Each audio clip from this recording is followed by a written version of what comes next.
বৃহস্পতিবার সকাল ৯টা থেকে বেলা ১১টা পর্যন্ত নগরীর বিভিন্ন এলাকার মানুষের তেমন যাতায়াত দেখা না গেলেও দুপুর ১২টার দিক থেকে নগরীতে মানুষের ভিড় বাড়তে থাকে।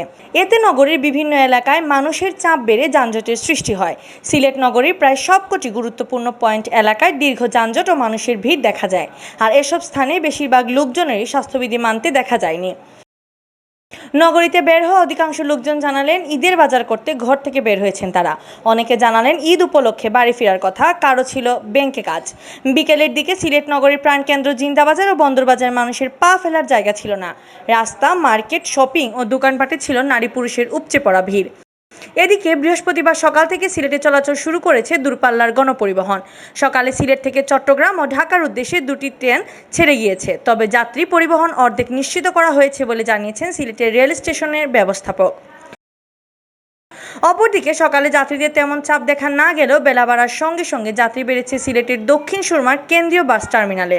সেখানকার দায়িত্বরতরা জানিয়েছেন, অর্ধেক যাত্রী নিয়ে সরকার নির্ধারিত বর্ধিত ভাড়ায় যাত্রী পরিবহন করা হচ্ছে।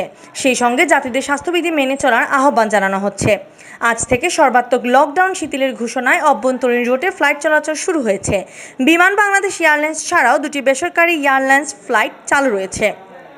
চৌধুরী নাদিরা, বাংলাভিউ টিভি।